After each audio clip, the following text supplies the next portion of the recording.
En el mismo cuerpo, ¿sí? En el mismo cuerpo y como la misma conciencia. Sin embargo, uno también puede ver la inmortalidad si vos... ¿qué pasaría si y esto lo pregunto acá a la mesa, ¿no? ¿Qué pasaría si, y a los oyentes, lógico, qué pasaría si cada vez que uno reencarna hace los ejercicios correspondientes para recordar la vida pasada? ¿No serías también inmortal? Solamente que vas cambiando de cuerpo y tenés un nuevo avatar en una nueva experiencia, porque mantener toda la estructura de la de siempre, como es el ser humano, te aburrirías. Claro, te aburriría mantener siempre el mismo cuerpo, más que estés joven o no estés joven. Vos llega un momento que decís, imagínate, te aburrís del pelo que tenés, del peinado que tenés, no te vas a aburrir de tu propia esencia biológica.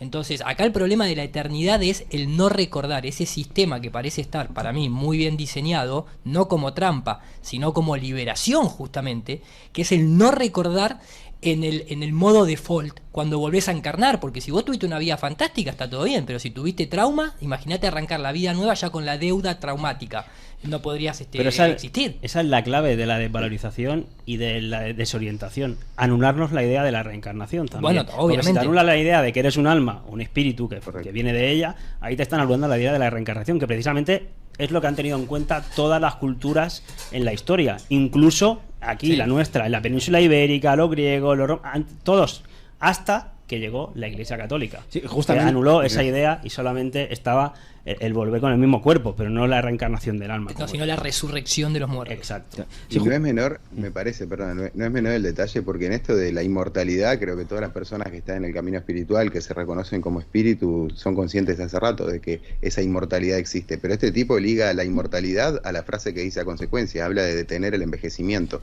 O sea, hace referencia a que no te salgan arrugas, a que no te aparezcan patitas de gallo. Ellos entienden la inmortalidad como que este cuerpo que tenemos no se desintegre. No, incluso, perdón que te interrumpa, pero en un accidente justamente traumático, por más que vos no envejezcas, te lleva puesto un tren, no, o sea... Que me parece fantástico que lo que estaba diciendo este sinvergüenza y el otro también, el Harari, como se llame, es hacernos creer que no somos nada una vez más. Claro. Que la doctrina copernicana nada, no significamos nada, que viene del mono, somos cucarachas. Lo peligroso de todo esto, y lo he apuntado aquí, quiero soltarlo aquí, es que, y es peligroso para ellos, porque al final tendrán sus consecuencias y se lo van a comer. Que jugar a ser Dios es muy peligroso, pero no para nosotros, sino para ellos. No, pues ellos han cargado ese concepto de Dios. Y justamente con conceptos es como construyeron la palabra, a lo que hacía referencia a Iru, del líquido amniótico, que es el que te da la amnesia, mientras estás ahí, de alguna manera... ejercitando tu previo a la vida. Entonces, en ese líquido amniótico, que sabemos que a través del líquido están las emociones con Masaru Emoto, pues de alguna manera, si le dieron ese nombre por filosofía de comprensión de vida, que es la amnesia, para olvidar ciertas cosas, es porque algo es necesario en este transcurrir. Es eso, lo que vemos en pantalla. Sí. Lógico. Esa desvalorización, esa desconexión, esa desorientación, ¿no? Y todo pasa, pues podemos ser inmortales porque no existe el alma, la reencarnación, y así te dominan. Y lo de la pastilla roja y... Claro. Buenísimo. Ahí eliges... Buenísimo. Mira, incluso aquí tengo un ejemplo, ¿no? En el Bhagavad Gita, que es un libro que a mí que me encanta, lo puedes leer muy rápido, muy fácil, de los Vedas, lo primero que Krishna le explica a Arjuna, lo primero que le dice es que no se identifique con su cuerpo físico, porque le dice que él no es su cuerpo físico, porque él es un alma inmutable, inmortal. Lo segundo que le explica es que existe la reencarnación a través de la causa y efecto, la energía. Y lo tercero, además, le dice que tiene que saber diferenciar entre lo real, que es lo inmutable, que es su alma, y lo que no es real, que es lo que siempre cambia, aquí, en esta realidad. Me aquí. encanta. Y además, claro, le dice que esta guerra que tiene que librar aquí en este momento de su vida es la gran oportunidad. Así que que se alegre, porque va a poder ir a la guerra contra sí mismo y contra todo lo que suponen esos paradigmas. Me encanta. Y esto es el ejemplo del Bhagavad Gita en los Vedas, pero es que lo tienen en todas las culturas, en las mayas, incluso les digo, un día lo tocaremos más en profundidad, que hoy no toca concentrarse en ese tema, pero la Iglesia Católica oficial, apostólica, romana, fue la que nos anuló la idea de la reencarnación, de que somos almas que nos vamos reencarnando. Claro. En algún concilio sería. En algún concilio, obviamente. Además, también que la Iglesia Católica, ya por poner un poquito más de sal, también nos provocó el miedo. Si haces esto, Dios te castigará. Si haces lo otro, bueno, no te todo aparte, eso, obviamente. O sea, ha estado ahí siempre amedrentándonos y acojonando a la población. Siempre. El sistema, el antiguo y el moderno. Al final, son los mismos come mierdas. Perdón por la expresión, porque la verdad, lo siento. Pero no olvidar eso que soltaba recién David, que hablaba de la teoría copernicana. Vos escuchás estas enseñanzas y claramente podés entender que estos seres con esas enseñanzas se mantenían en un centro, en un balance, capaz que vivían en equilibrio con esas creencias y esos entendimientos. Pues recordad siempre que la teoría copernicana, la primera gran herida, es justamente eso, desplazar al ser humano, al individuo del centro de cualquier cosa. Claro. Y ahora mismo la sociedad está totalmente polarizada hacia lo material y negándose el otro lado de la polaridad. Mira, tiene siempre un poco de simbólico. Sí, totalmente. Fue en el concilio de Nicea por Constantino el que hizo en buena parte que se cambiara esa idea de la reencarnación. Aquí tienen un videíto muy corto del doctor Manel Sanz, que ahora está dando conferencias por toda España hablando del alma y de todo esto, y en este extracto él mismo te lo dice. Mediante la exposición que ha hecho de la supraconciencia, si podría haber algún tipo de relación con algún tipo de reencarnación de esa supraconsciencia en otro cuerpo. Gracias. Usted ha tocado un tema muy interesante, que es la reencarnación. Yo diría el más interesante. La reencarnación, Grecia la aceptaba, se aceptó en el Imperio Romano durante un tiempo, hasta Constantino, que entonces estableció ya como dogma que no se aceptaba, y en el cristianismo no se acepta. Bueno, pues eso, lo tienen también dicho por eso. Esa es la famosa transmigración de las almas. Claro. Al final, esa fuerza vital que sigue perdurando, pues cuando dejas de tener este cuerpo físico, ¿no? En el último aliento. La metempsicosis, que decían también los griegos, la llamaban así a la transmigración de las almas. Cualquiera que haya estudiado en la escuela a Platón es lo básico, que también se explicaba igual que tantos y tantos griegos en esa época. Bueno, voy a dejar yo de compartir pantalla. Este tema lo tocaremos otro día, profundizaremos en todo él, pero vamos a dirigir hoy un poquito la presentación y la charla con otro PowerPoint que tiene Iru preparado. Tenemos que hacer un pequeño alto en el camino, dos anuncios y volvemos enseguida. Venga, pues vamos a atacar la siguiente parte del programa. Son las 7:32, una hora menos en la Comunidad Canaria. Deseoso de conocer lo que Iru nos va a presentar a continuación. Cuéntanos. Bueno, en este momento les voy a presentar algo que surgió de una nota que en un principio podría interpretarse, si se quiere, como si fuese una fake news. Vale. ¿Sí? Porque suena delirante, pero la idea es traerlo a un concepto que siempre ha estado ahí, que está relacionado con toda la temática de quiénes somos y por qué estamos aquí. Sí. Que uno entiende que el modelo copernicano, la doctrina copernicana, en su camuflaje científico llamado heliocentrismo o teoría del Big Bang, es uno de los mejores sistemas justamente para desplazarnos de esa búsqueda nosotros que tenemos que hacer internamente, ¿no? Y todas esas actualizaciones, a medida que fueron pasando, hoy en día seguramente muchos escucharán esta idea de que nosotros vivimos en un universo holográfico o en un universo que en realidad está simulado, vivimos dentro de un videojuego, pero tomándolo pura y exclusivamente, casi de forma literal, ¿no? Un videojuego como una expresión donde en realidad la vida es lo que es, y nosotros encontramos una manera de trasladar eso a un videojuego, lo que no significa que la vida sea un videojuego. Nosotros hicimos de la vida un videojuego y entonces lo hemos trasladado, si se quiere, a una computadora, porque siempre hay como una esencia del ser humano de querer recrear y replicar la grandiosidad de la vida. Entonces, bueno, hemos encontrado en ese jugar, lo cual incluso los juegos abren la puerta, son muy interesantes porque amplían la capacidad de conocimiento, de inteligencia, no solamente lógica sino emocional. O sea, ¿cómo se aprende mejor? ¿Jugando o que te estén señalando con el dedo, adoctrinándote constantemente? Jugando, ¿no? Jugando se incorporan las cosas mucho mejor, lo cual no significa tomarse la vida como un juego en el sentido ese de la expresión vulgar de como que todo te chupa un huevo, digamos, en Argentina, ¿no? Entonces, ya desde hace un tiempo lo había planteado Stephen Hawking en el contexto científico de que como esa expansión del universo no tiene coherencia en el sentido de que ¿dónde se va a expandir el universo si el universo es todo lo que es? O sea, ¿dónde va expandiéndose si no hay lugar donde expandirse? Yo me puedo expandir en este cuarto porque hay espacio. Eso es lo que los presocráticos decían, de la nada nada sale. Exactamente. Entonces, en ese concepto de Stephen Hawking, aparte uno dice que el universo se va creando a sí mismo. O sea, se expande en realidad porque crea materia a medida que se expande. Es un concepto muy difícil es muy abstracto. Pero dado que ellos tenían que darle respuesta, en una Stephen Hawking tiró La de, bueno, en realidad nosotros ese tipo de respuestas la damos vivimos en un universo simulado, holográfico, donde hay ciertas reglas que no se pueden explicar desde la física convencional, pero la podemos explicar diciendo, estamos en un videojuego que está siendo programado. Es también quitarse un poco la responsabilidad de explicar las cosas, ¿no? Bueno, más que de explicarlas, claro, ¿quién va a ir a comprobar si el universo se expande o no se expande y hacia dónde se expande y cómo se va autogenerando y autocreando? O si es plano. Está claro. ¿Qué hay debajo del universo? Tal cual. Entonces, hoy ahí en una de esas notas que te caen de golpe cuando abrís el Google y demás, decía, y nosotros la idea acá es trasladarlo incluso a la vida cotidiana. ¿Por qué? Porque repetimos, esto es algo que se está hablando desde hace mucho tiempo y es como una actualización de la teoría del Big Bang. La teoría del Big Bang no es que queda corta, pero la intención de la teoría del Big Bang es convencernos de cómo se originó, pero no de cómo va a terminar. Muy bien, a lo que voy. Entonces, recordemos varias cosas. La primera es que la teoría del Big Bang, ¿sí?, fue inventada por Georges Lamaitre, ese jesuita, bueno, algunos dicen que es católico belga. El maestro, según su apellido. El maestro, según su apellido, exactamente, en donde, espérate, voy a achicar la pantalla. No, lo estoy haciendo yo, tú ponla como estaba. Okay. Tú ponla como estaba ahí. Georges Lamaitre, para los que lo conocen, Henry Joseph Lamaitre, fue el primer académico conocido en proponer la teoría de expansión del universo ampliamente y erróneamente atribuida, de forma incorrecta, a Edwin Hubble, lo dice la Wikipedia. ¿Por qué? ¿Es incorrecto? No, es estratégico. ¿Por qué? Porque si ya esto había generado una revolución nuevamente dentro de la propia ciencia, ya ha entrado en siglo XX, porque decían, yo no voy a aceptar una teoría del origen del universo que me la está dando un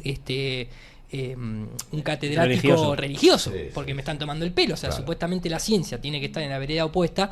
Siempre se generó eso. En la época tal vez de cuando se generó la doctrina copernicana, donde después los que la consiguieron continuar eran todos de la orden jesuita en su mayoría, en esa época nadie se quejaba. En pleno siglo XX, en ese materialismo ya adquirido por la sociedad, sí, la gente se quejaba, y por eso la partícula de Dios era como una burla a esta teoría, sí. Ojo, que tú decías, tiene que estar en la vereda opuesta, ¿no? La ciencia con Dios, que no es precisamente como se originó, porque la propia ciencia nace en constructo social para conocer la naturaleza y por ende a Dios. Exacto. Entonces, hoy en día, como se quiere encargar de esa ecuación, ese producto, entonces claro, te lo tienen que vender como es lo más alejado y más perfecto. Exacto. Pero en un origen, al final, la ciencia nace para conocer dónde estamos y la inteligencia que nos rige. Obvio, eso fue mutando a través de los siglos hasta que llegara este momento. Entonces, después recordemos que Edwin Hubble es aquel que dice en su frase de que no se aceptará, salvo en un último recurso, la posición central del universo, porque eso genera una responsabilidad que nosotros como comunidad científica no estamos dispuestos a aceptar. Solamente de la última de los recursos se va a aceptar esa posición central del universo. Mientras tanto, la única forma y la única escapatoria, dice él, que tenemos de compensar eso es con una curvatura de tiempo y espacio, lo cual nunca se ha podido demostrar. Pero bueno, nosotros seguimos observando, seguimos estando en el centro. ¿Qué quiero decir con esto? Siempre la discusión es la misma. Te la pueden camuflar un poco más moderna, más tecnológica. ¿Quiénes somos? ¿Dónde estamos? ¿Y por qué estamos acá? Esa es siempre el fundamento detrás de todas estas temáticas. Y eso es precisamente lo que quieren ocultar. Y el modelo heliocéntrico lo ha hecho muy, muy bien. Por eso yo creo que les debe haber herido mucho. ¿Por qué? Porque vamos a tomarlo en este concepto. Yo creo que incluso mucha gente que está en la élite, que conoce todo esto, lógicamente, deben haber creído que quemaron las naves, sin darse cuenta que no, quedó un poquito de ceniza, quedó una maderita flotando en el agua para volver a reconstruir esa cosmología original. ¿Por qué digo quemaron las naves? Porque yo creo que incluso con el peligro que puede generar que la sociedad se dé cuenta que el modelo no es heliocéntrico, deben haber dicho, tratemos de borrar todo, aunque nosotros mismos y nuestra descendencia termine también contagiada por el heliocentrismo, quememos las naves, que nadie pueda volver otra vez a la cosmología original, lo cual obviamente no han podido lograr por obvias evidencias, pero les molestó mucho y les sigue molestando y le va a molestar que cada vez haya más gente que esté tratando de restaurar esa cosmología. Sí, o al menos ese derecho a dudar que siempre decimos, ¿no? Que uno mismo, pues por ti, generarte tu teoría. Aquí nadie está con la verdad absoluta, pero sí, al menos con tu propio pensamiento y experiencia, por formularte al menos unas explicaciones propias. Claro. Entonces, eso es la teoría del Big Bang. Y sin embargo, cuando uno sigue leyendo, dice Lamaitre también propuso que se le conociera como la teoría del Big Bang o el origen del universo, a la que llamó la hipótesis del átomo primigenio o el huevo cósmico. Ahora, qué coincidencia que el huevo cósmico es lo que hablaban muchas culturas de la antigüedad, sí, el huevo cósmico. Sí, y además, bueno, de ahí también surge un poco, de manera un poco más vulgar, fue primero el huevo o la gallina, porque el huevo se considera como un estado, obviamente, primogenio, a que salga, si vos lo querés pensar en términos de simplicidad, ¿qué va a ser más fácil? ¿Construir un huevo o construir directamente una gallina ya completamente articulada? Obviamente, ¿no? El huevo va a ser siempre lo primario. Pero además de ahí viene todo lo que, bueno, de alguna manera tiene una fuerte connotación simbólica. Ahora, ¿de dónde toma Georges Lamaitre esta idea? O sea, el tipo, vos no ves el cielo y ves un huevo cósmico. ¿No lo ves? No. Entonces, ¿el tema cuál es? Él lo toma de un libro de ciencia ficción. Por eso la potencia del libro, no el libro, sino la potencia de la ciencia ficción. Nosotros somos, de alguna forma, dioses co-creadores. Nosotros creamos con la palabra y con la emoción y el pensamiento. No hay escapatoria y es más, es un gran dote. Somos creadores de realidad. Todo lo que nos está rodeando en este estudio ha sido creado por la mano del ser humano. Entonces, ¿de dónde salió la mesa? ¿De dónde salió la computadora? Y primero se la imaginó alguien. Después la expresó en la realidad, ya sea por la escritura o por la palabra. Y después se materializó. Está bien, uno podrá ponerle, decir, bueno, pero el esfuerzo, sí, no importa. Pero ¿dónde fue el estado primogenio? Fue una idea. No fue la materia, fue una idea. Y luego la intención que le pongas con tu energía, claro. Y quieras. Sobre todo cuando entiendes en esta cosmovisión que hay un éter, que es un medio donde también de alguna manera se pueden ir plasmando pues todas esas potencialidades. Exactamente. Entonces, ¿qué sucede? En esa potencialidad que nosotros tenemos, lo dice el propio Yuval Noah Harari. Vos no vas a convencer a 100 chimpancés de que escriban la Ilíada o que construyan una catedral para adorar a una idea. Claro. Que esa idea después se manifiesta en potencia, en potencial de voluntad humana. Pero al ser humano sí. Vos al ser humano lo podés dominar, lo podés manejar, tanto para bien como para mal, por ideas. Por eso siempre los dioses, entre comillas, nunca los vas a ver. Porque si los vieses, si los verías, pierden la potencia. No hay nada más potente que el misterio. Porque es una búsqueda eterna, te mantiene en una búsqueda eterna. Una vez que vos alcanzás el objetivo, o lo cambiás o deja de ser potencia, ya pasa a ser justamente materia. Fíjate qué coincidencia, cómo ellos van trasladando las cosas, porque si hoy en día, cuando uno va a lo que es esa posición central en el universo, ¿qué sucede? ¿Cómo se llama? Se llama supuestamente el fondo de radiación de microondas. La historia es muy larga y muy bonita de cómo la encontraron. La encontró quien recibió el premio Nobel hace poquito, en el 2019, Penny and Wilson, limpiando caca en una antena de a las afueras de Nueva York. Así, literalmente como te lo estoy diciendo. Entonces se pensaron que la caca en realidad, que era caca, y en realidad no, se dieron cuenta que era esa radiación que estaban recibiendo. Ahora, ¿qué forma tiene? Julio no se lo cree, ¿eh? No, sí que me lo creo, claro que me lo creo. ¿Cómo no? Sí, no es fake news, ¿eh? No, sí que lo ves, pero es oficial. No me sorprendo de nada, no. Primero empezó la antena. Vamos a mostrarlo, ¿no? Antena. Vamos a poner así. Era esta antena. Esta antena se dice que era, en realidad es una, fíjate cómo todo se conecta, porque es tremendo. Esta antena, en realidad, fue financiada por la empresa de telecomunicaciones Bell para telecomunicaciones, para hacer que las telecomunicaciones de aquella época llegasen más lejos. Claro. Esta antena se comunicaba con el satélite mentiroso de el Echo One de la NASA. Un satélite que es el único en el mundo. O sea, realmente es impresionante. Esto, que era una bola de aluminio, literalmente, de papel de aluminio, se dice que orbitaba, esto que ustedes están viendo acá, se dice que orbitaba... Fíjense la escala, ¿eh? Sí, no, la escala... Es enorme. Es guarango, acá te lo muestro. Es una cosa infernal. Ahí tenés la escala real. Eso que está ahí es una camioneta. Y esa es la gente. Y se dice que esto...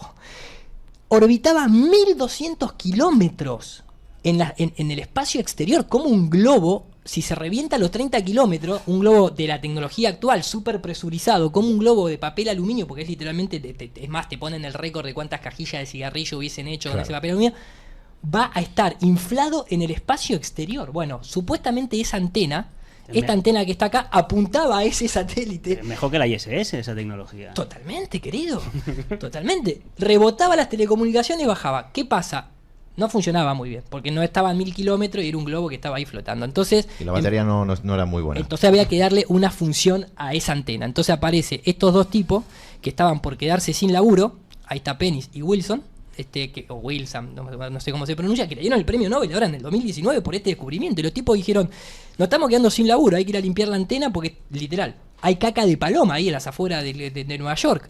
Van, limpian la caca y dicen, no, pará, no es caca, estamos recibiendo los 5 segundos después del Big Bang. No se la va a creer nadie, Wilson. Te digo que si nosotros hacemos bien el laburo, se la creen. ¿Y cómo quedó? Y quedó. Y entonces, ahora, eso es esto. ¿Qué forma tiene esto? Un huevo. Como los Vedas decían, porque al final también necesitas como, de alguna manera, en esa comprensión de la vida, la mitología, la cosmogonía, un espacio distinto de donde tú vas a vivir. Por eso se hacen los huevos, ¿no? Al final. Exactamente. Entonces, entonces ves cómo todo te lo van reactualizando. Entonces los tipos lo que dicen es, bueno, pero pará, tenemos que actualizar esto. Entonces, ¿qué pasó? Ahí la NASA manda primero el satélite de la imaginación COBE. Sacan dinero, financian esto, mostralo Julio por favor, y entonces la COBE muestra simplemente este mapa a una resolución muy barata, ahí una especie de un Gaussian blur de Photoshop en donde hay que poner más plata. Entonces un par de años después, en el 2013, mandan la WMAP, y ahora la WMAP, mirá esas manchas de huevo que te dan. Sí, esa es una actualización como la que hicieron con los planetas, de alguna manera, que al principio tenías ese entendimiento de esa energía que está dentro de ti, ponle Marte si quieres. Y después dijeron, no, pero con la ciencia Marte lo vamos a llamar ya no esa energía que tienes, sino a eso que es rojo, esa lucecita, que es un planeta al que se puede ir. Son reactualizaciones, pero de los mismos mitos. Exacto. Entonces después dijeron, no, pero tenemos que sacar más dinero, porque aparte no podemos dejar a todos los muchachos de la oficina sin laburo. Bueno, entonces mandamos otro satélite, mandaron el Planck. Y el Planck es el que a la fecha da esa definición de huevo cósmico realmente como un huevo, porque aparte vos lo ves y es prácticamente las manchitas que tienen los huevos. O sea, te están tomando de huevudo. Le falta el calcio, ¿no? Le falta el calcio. A lo que voy es, esta idea que saca George Lamet de Edgar Allan Poe en un libro que se llama Eureka, que justamente ahí se dice, me propongo hablar del universo físico, metafísico y matemático, material, pero también espiritual, de su esencia, de origen, creación y de su condición presente y de su destino. Seré además temerario al punto de contradecir las conclusiones y en consecuencia poner en duda la sagacidad de muchos de los hombres más grandes y más justamente reverenciados, que es lo que hace el terraplanismo cuando te dicen, pero ¿cómo vos vas a poner en duda a Albert Einstein con la curvatura del tiempo y el espacio? Me chupa literalmente un huevo cósmico quién es Albert Einstein. Ojo que, y además lo respeto, pero si está equivocado, está equivocado. La palabra eureka ya venía dada por Arquímedes en la famosa bañera, que se dio cuenta de la densidad, que las cosas caían por su peso en cierto medio. Exacto. Puedes unir.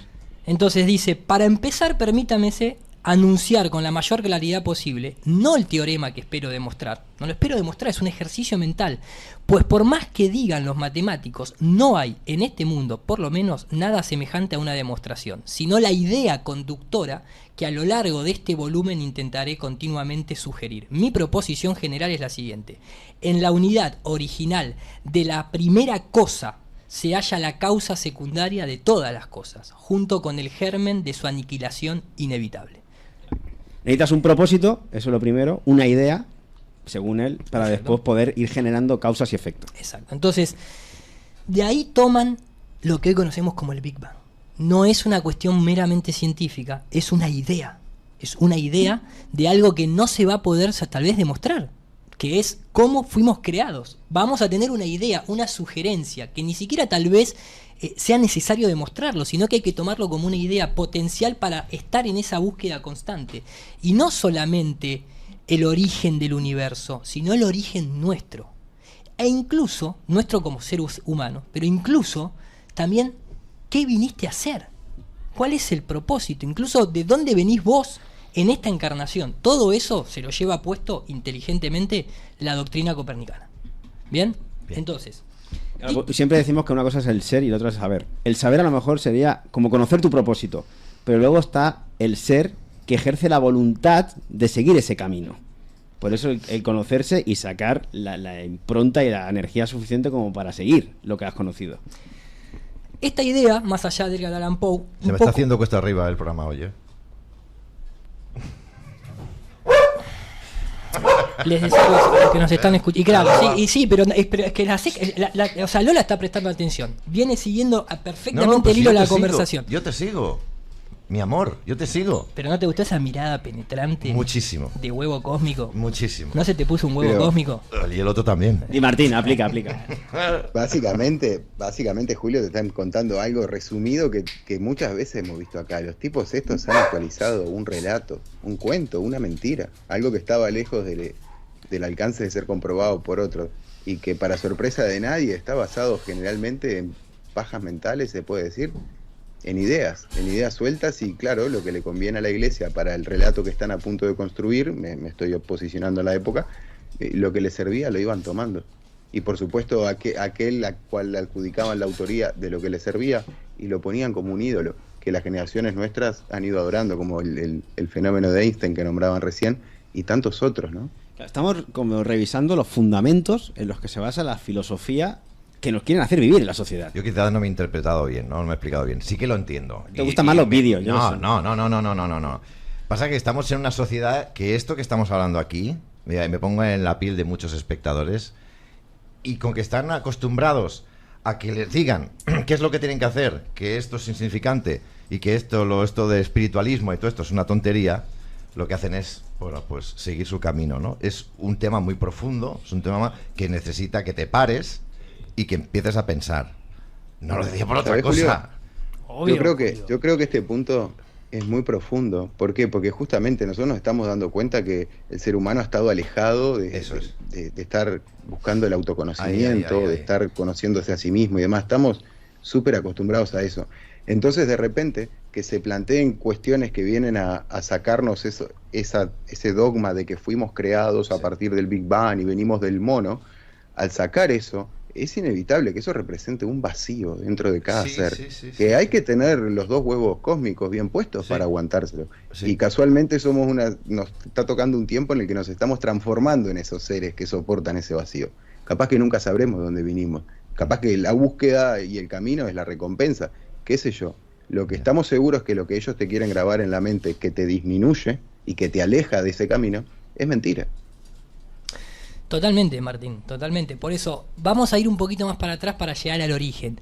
Esto que nosotros estamos tratando de explicar en la actualización moderna, en realidad viene, por ejemplo, en otro ejercicio filosófico de Descartes, esa famosa frase, pienso luego existo. Ese pienso luego existo en realidad es Matrix. Lo que pasa que en esa época no estaba conceptualizado a nivel tecnológico para presentarse como tal. Pero eso, ¿no? Vamos a poner acá un pequeño video ahí al principio, lo voy a poner en 1.25, para que se vea cómo todo esto cala muy hondo y ellos han tenido que ir, digamos, puliéndolo para que nadie, se diera cuenta, ¿no? De alguna manera. Entonces, en la primera de sus meditaciones publicadas... Vamos a sacarle, tenía acá una repetición de audio, ahí está, ahora sí, ahí va.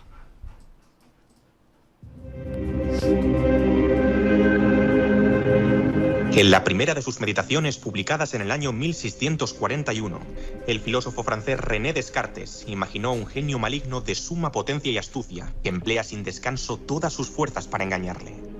¿Y a santo de qué?, cabría preguntarse. Pues semejante demonio es retratado por el pensador como una entidad que orquestra en su conciencia una ilusión completa del mundo exterior. Las siguientes declaraciones reflejan hasta qué punto se tomó en serio este experimento mental. A partir de ahora, supondré que el aire, el agua, la tierra, las texturas, los colores, las formas, los sonidos y todas las cosas externas a mí no son más que meras quimeras que un dios malévolo ha ideado con objeto de atrapar mi juicio. Y por extensión, no me consideraré como si tuviera ojos, manos, sangre o sentidos, sino como si falsamente creyera ser de ellos su poseedor. ¿Eso cómo se traslada en la actualidad? ¿Cuántas veces hemos escuchado es que en realidad todo lo que nos rodea es una ilusión? Bueno, pará. Eso depende de dónde vos te posicionás. Si vos te posicionás en la postura de Descartes, quien jalaba mercurio para tener experiencias de conciencia alterada. Bueno, ahora en vez de jalarlo, te lo inyecta muchas veces. Claro, bueno, totalmente. Donde uno, tal vez en unas prácticas más chamánicas, te puedes ir a una ayahuasca, te puedes ir, ¿no? a un guachuma, etcétera, jalaba mercurio. Bueno, cada uno con su gusto, ¿no? Yo no me meto. Pero Esta es la idea moderna de, es que no, todo es una ilusión, todo es una malla, que es una ilusión. Bueno, pero pará, es una ilusión. Si vos te pones de esa posición, sí, está bien, es una ilusión que está ahí para engañarte constantemente. Si no, también lo podés tomar como algo positivo, ¿no? O sea, que son elementos primordiales en donde vos tenés la potencialidad de transformarlos, lógicamente, y volverte vos en un creador, ¿no? Sí, de hacer manera. algo con todo eso. Ya sabemos que los sentidos son limitados, que recibimos ciertas frecuencias, pero estamos aquí para algo también. Claro, pero si vos te pasás de mercurio, te volvés paranoico, ¿no? Como pasa con otro tipo de droga, que la gente se vuelve paranoica inmediatamente. Entonces, continúo. Para abordar el problema del genio maligno, Descartes decidió que no basta simplemente con reconocer que sus creencias deben permanecer abiertas a la duda. En adición, se propuso engañarse a sí mismo, fingiendo temporalmente que todas sus opiniones anteriores son totalmente falsas e imaginarias, hasta contrarrestar la influencia distorsionadora del hábito, y a la postre, llevar a su razón hacia percepciones más certeras de la realidad. ¿Y cuál fue la primera conclusión a la que llegó? A sus palabras me remito de nuevo. Si existe semejante engañador supremo que me embauca de manera deliberada y constante, entonces yo mismo debo existir indudablemente, puesto que tal demonio nunca logrará que yo no sea nada mientras yo piense que soy algo. De ahí uno de los aforismos más célebres de la filosofía: pienso, luego existo. A raíz de dichas reflexiones, cabría plantear una disyuntiva de sumo interés para continuar con el debate que ya inicié en el vídeo titulado ¿Qué es la realidad? Un ensayo donde trato conceptos como arjé, aletheia, idealismo, materialismo, sustancia y accidente. ¿Hasta qué punto podemos dar por sentado que todo lo que vemos, oímos, notamos y tocamos es real? ¿Es mínimamente plausible que todo lo que experimentamos como seres humanos sea una proyección creada por una entidad superior? ¿Y si el mundo que percibimos no fuera más que una compleja ficción?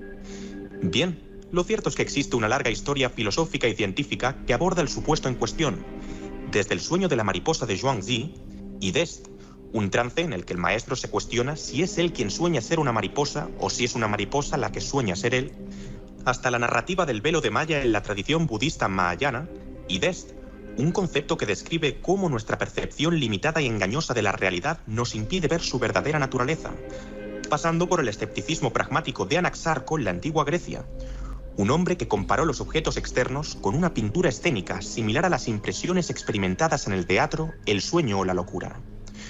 Posterior a las meditaciones cartesianas... Continúa, se entiende por dónde vamos. ¿Cómo trasladamos esto a lo práctico, ahora, actual, moderno? ¿Existe un engañador? Wow. Pues, bueno, la Biblia tiene la figura justamente de demonio también. Bueno, sí, del diablo. El diablo engaña. Claro. Entonces, vos yo llevo a la práctica esto, ¿no? Y después creo que Arnald lo va a poder trasladar en una cuestión de salud.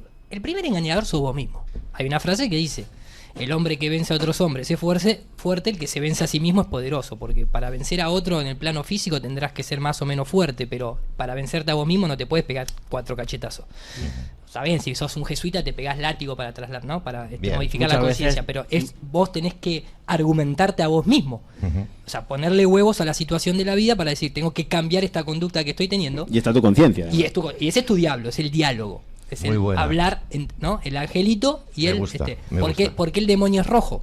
Porque uno de los diálogos más duros te los maneja la energía sexual. Por eso es rojo, porque es el chakra raíz en que está abajo de la tierra. Y siempre el angelito es blanco, porque va el blanco, que es la cuestión de el tercer ojo, la corona, ¿no? Y todo ese tipo de cosas. Entonces, pero no, hablando de que primero eres tú mismo, ¿no? Que decías, que está dentro, obviamente. Por eso también la frase esa que dice que el ego es lo primero que esclaviza mucho antes que las élites. Al final es uno mismo, vencerse a uno mismo. Exactamente. De ahí lo trasladamos a que cuando vivía Descartes, obviamente estaban las monarquías, estaba la iglesia que dominaba la sociedad y demás. Y hoy en día sí hay un gran engañador. Sí, si se quiere, todo es una cuestión en la que nos están constantemente tratando de alterar los sentidos con el entretenimiento y demás, porque no es que exista un creador que nos está engañando o un creador que creó una entidad para que controlara el mundo material para que nos engañe. El que te está engañando es el foro de Davos. El engañador es la ONU. Sí, o tú mismo que no quieres verlo. No, bueno, como ha pasado ahora mucho. Primero es uno mismo. En la primera capa es uno mismo que no quiere aceptar, no quiere tener ese diablo, no quiere tener ese diablo. O responsabilidad. O responsabilidad. Después de ahí viene otra capa, que es la del mundo. El que te están dando una educación que te engaña, una salud que te engaña, una tecnología que busca engañarte, que busca condicionarte, que te busca cambiar tu línea de pensamiento. Entonces, en lugar siempre de estar viendo hacia afuera y decir, no, en realidad yo me pongo en víctima, porque en realidad, mira, el que me está engañando es el gran engañador, no, flaco, el que te está engañando es tu gobierno. Que justamente se ha generado como un sistema que no te ayuda a autoconocerte. No sabes ni tus potencialidades, ni tus capacidades. Y en esa, claro, al final, si no te conoces, tampoco tienes herramientas como para enfrentarlo. Exactamente. Porque siempre te hacen buscar hacia afuera, nunca mirar hacia adentro. Por eso nos quieren robar permanentemente la energía, creo que la más poderosa que tenemos, al menos para empezar, que es la atención. Siempre o sea, te la roban. Somos nosotros los culpables de todo. Mira, hay una frase... Responsables siempre, culpables no, responsables. Mira, hay una frase que decía, no hubo ningún, o no había, o no hay ningún diablo que vencer, tan solo el error en caso de desatenderte a ti mismo. El diablo no es... Eres tú en todo caso. Y que te estás desatendiendo a tu propia responsabilidad. Y la importancia de todo esto, como se ha explicado, del Big Bang, de las soluciones o las respuestas que nos vienen dadas por un sistema, y justamente la responsabilidad de tú coger ese camino interno y al menos cuestionártelas y buscarlas por ti mismo. Pero ojo, que quien pregunta tendrá que vivir con la respuesta. Totalmente. Y entonces, creo que en todos estamos en esta. Guy Consolmagno, el actual director del Vaticano, del Observatorio Vaticano Astronómico, en un momento cuando le preguntan acerca del Big Bang, The Big B. La gran cuestión, el libro del Génesis frente a la teoría del Big Bang. Empezaré recordando que la teoría del Big Bang fue ideada por un sacerdote católico, Georges Lemaître, y que muchos astrónomos de su época se opusieron a ella porque la consideraban demasiado cercana a la idea de la creación. Pero el Génesis no es un libro de ciencia.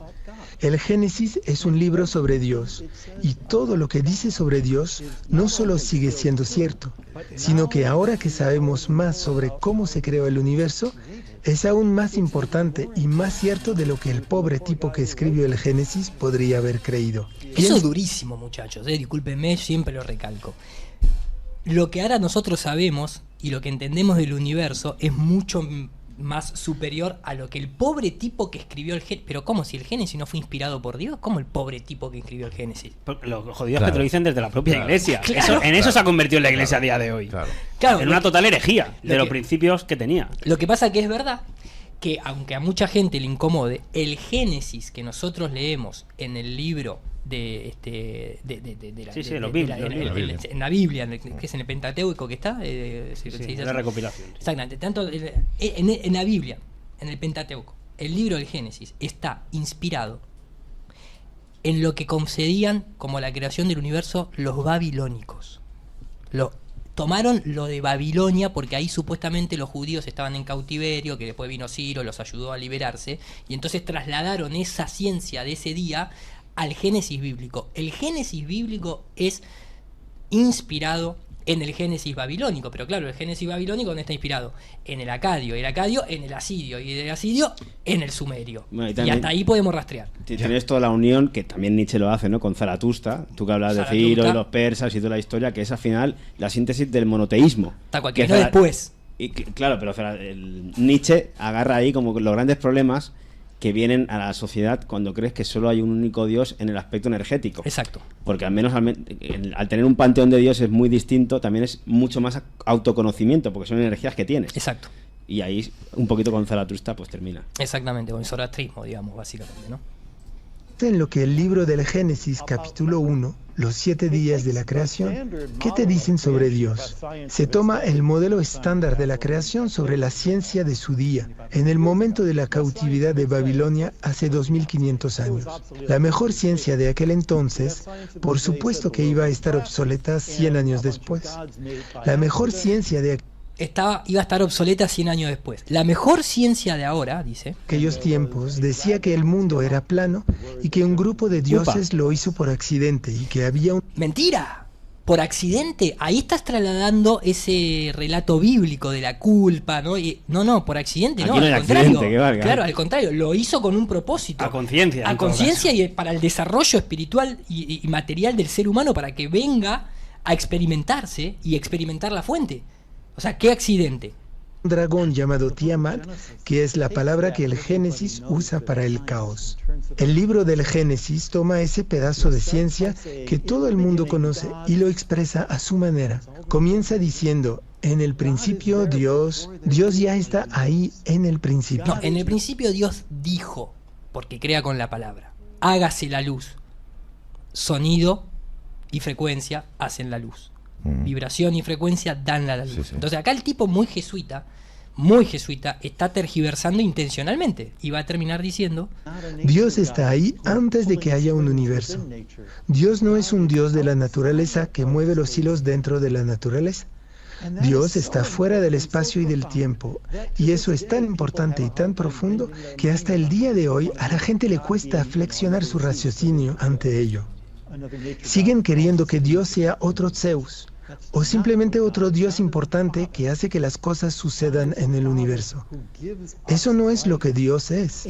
Ahí está malinterpretando, porque cuando se habla de esa cuestión panteísta, de que no es que Dios es Zeus o Júpiter, o que Dios es Poseidón, no, esas son atributos y características de la naturaleza interpretadas como potenciales que Dios utilizó para crear. Simplemente, no son dioses, son características de ese... Y son resultado de un creación. Profundo conocimiento de la cultura y la sociedad del momento. Claro. Y del propio ser. De autoconocimiento que después para explicar en un relato, pues lo puedes ejercer fuera también. Es más, Zeus, ¿cómo crea el mundo? Con el rayo. Y nosotros acá cuántas veces hemos hablado del universo eléctrico, porque cuando vos vas a intentar formar el mundo terrestre, se hace con electricidad y con magnetismo, y esa es la simbología de Zeus. No es que Zeus era un dios, no, era una característica del creador, si se quiere, que crea con electricidad y con magnetismo. Igual que hemos hablado antes de la inmortalidad, también otro aspecto de decirle a Cronos, que es el tiempo, es como que te pone los límites,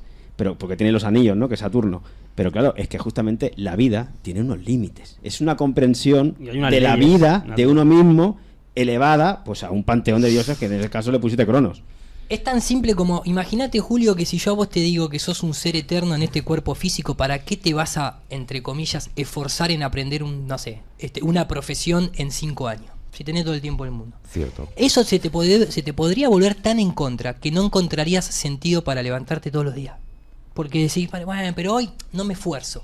Hoy no hago un esfuerzo, porque total tengo tiempo, o sea, lo voy haciendo en mega recontra 1000 cuotas, a que llega un momento que decís, y hoy no me voy a levantar, total, y mañana tampoco, ¿qué pasa? Entonces vas a vivir eternamente, entre comillas, para no hacer nada. Sí. Entonces ahí la famosa frase de Gustavo Cordera: sí. No hay fracaso más rotundo que haber venido al mundo para aburrirse y nada más. Por eso, de la mano del transhumanismo tiene que venir un nuevo formato de entretenimiento. Porque si no, no tiene sentido tener todo el tiempo del mundo para no hacer un carajo. Con sexo y drogas, porque además te van a conectar con ese transhumanismo a unas máquinas que te van a dar cierto placer a través de, estos genes que tenemos, para que tú sientas neuroestimulación. La dopamina y todo esto, sí. Entonces, como sabemos que estamos cortos de tiempo y no le queremos faltar el respeto aquí al compañero, lo voy a dividir en dos partes. Sí, porque a Julio ya le faltamos el respeto. A mí ya me falta respeto siempre. Julio, ¿tiene respeto, Julio? No, para nada.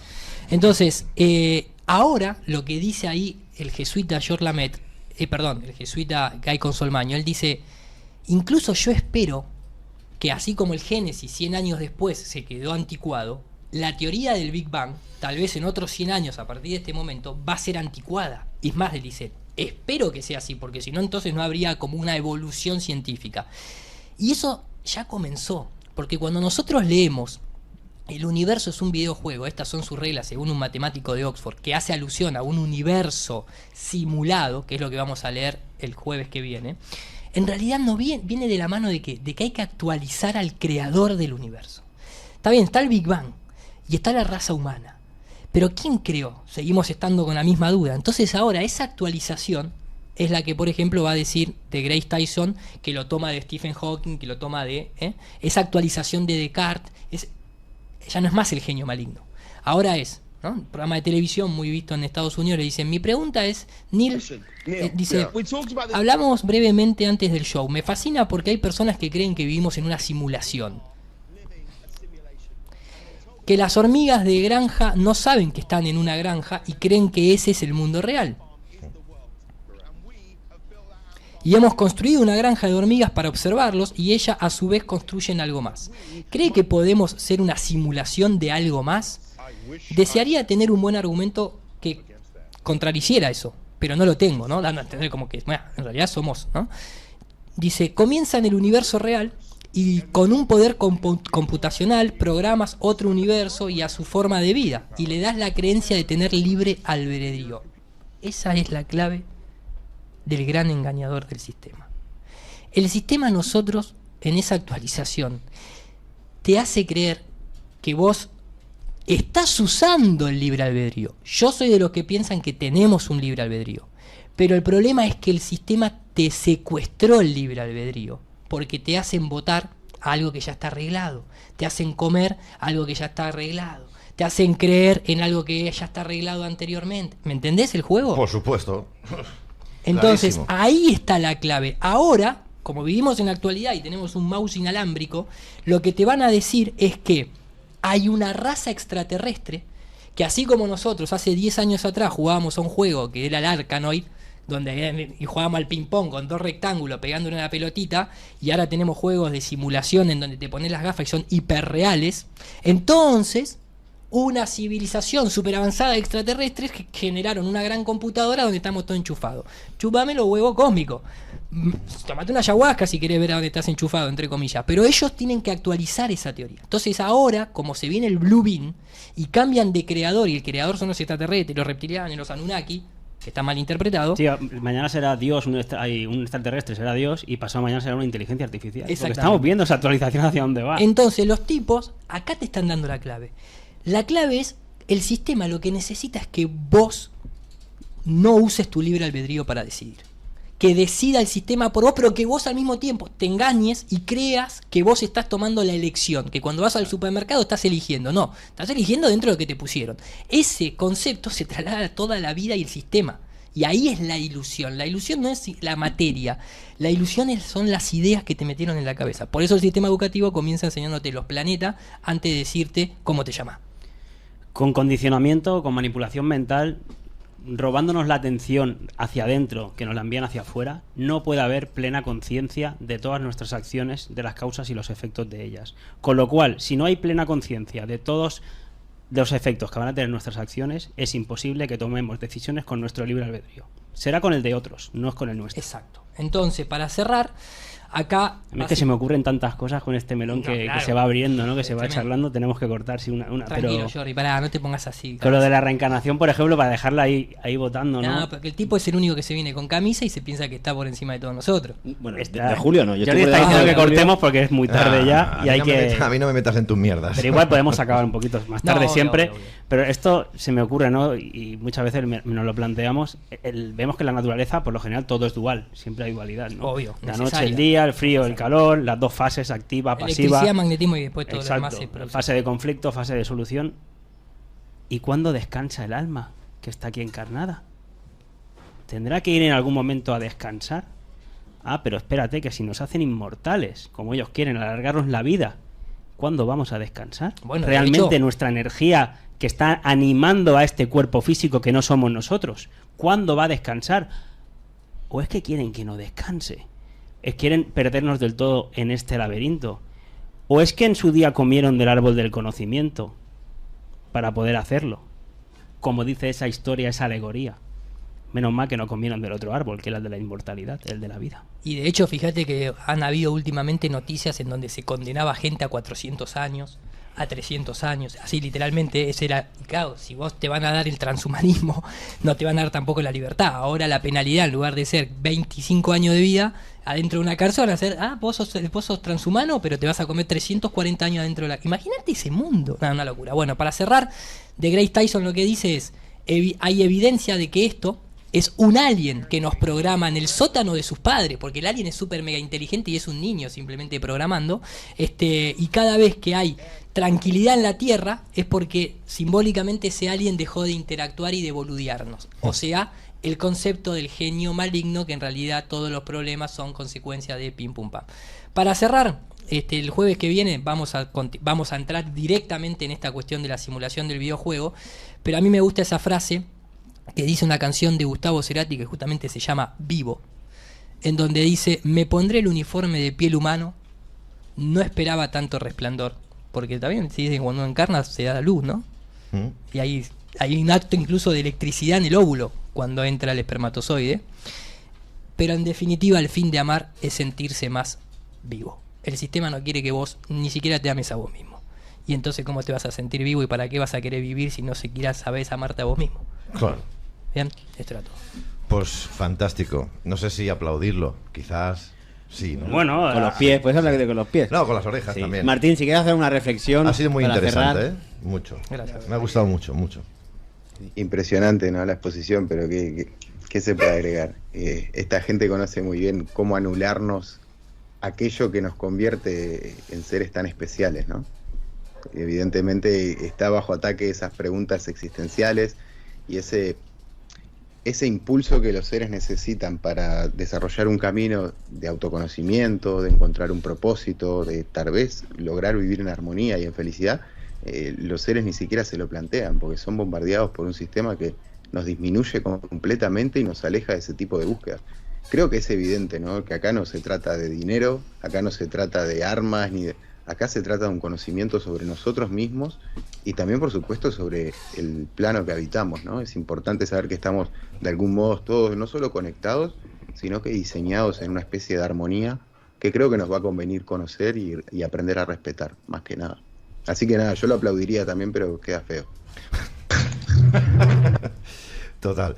Bueno, espero que a nuestros espectadores les haya gustado. Este no es un tema, como todos los que traéis últimamente, fácil para principiantes. Pero es muy profundo. No, es que precisamente. Algún día había que tocarlo. Pero que la gente que siga Canal 5 se puede considerar principiante. Puede entrar alguno por principio. Eso sí. No, pero hay varios, bastantes que entran de nuevo. Bueno, me alegro. Pero bueno, que también al final. Y aquí no hay respuestas dadas. Aquí al final es la aventura de cada uno de irse respondiendo. Acá lo importante, Julio, que limpiando la caca de una antena se llegó a todas estas conclusiones. Ya te digo. Viste que para algo la mierda sirve, ¿eh? Decía Perón que con la bosta también se hacen ladrillo. He visto ir un comentario, no sé si se refería a lo que estábamos contando o al sistema. Decía una espectadora que parece esto cada vez más una secta. No creo que se refiera a lo que estamos contando, a la secta de la espiritualidad. No somos una selección, claro. Somos gente al final capacitada. Estás tan metido en la secta del sistema que te crees que lo que es auténtico parece auténtico, no lo es. Bueno, yo siempre hago referencia. Las sectas es fácil, ¿eh? Siempre hago referencia a las palabras. Y si no, cada uno que invente algo si quiere decir algo distinto. Pero secta está definido como que tiene que tener un líder al cual todo el mundo tiene que seguir las ideas. Y creo que aquí no hay líderes, justamente cada uno que se vaya respondiendo las preguntas. Y precisamente si hay alguna diferencia entre religión y espiritualidad, que es también lo que intentamos, más allá de que la religión es un paradigma que también forma parte de todos, pero intentamos definirlo, sobre todo a través de la espiritualidad, es que la religión se construye con creencias y aquí desde la espiritualidad intentamos construir con valores. La religión se basa en obediencia, aquí intentamos basarnos en el empoderamiento personal. La religión requiere sumisión. Nosotros estamos en todo caso yendo por la vía de la libertad de cada uno en lo individual. No voy a seguir, que tengo muchas diferencias desde lo profundo de la conciencia, de haberlo entendido y estar practicándolo. No hemos llegado al techo, obviamente estamos todos recorriendo este camino. Sin duda. Arnal, una reflexión, maestro. No, Arnal. Reflexión. Sí, querías hacer algún apunte a lo comentado. Breve y corta. Sí. Bueno, la reflexión. Bueno, muchas gracias, Arnal, querido. La reflexión es saber cómo ligamos todo lo que yo quería explicar con todo lo que habéis orado vosotros. O sea, se me hace harto complejo. No creo, yo creo que se va a hilar solo. Sí, tiene hilo, pero no sé cómo enfocarlo. Entonces necesitaré vuestra ayuda. No, pues tú haz lo que tengas que hacer. Tiene 2 anuncios para pensarlo.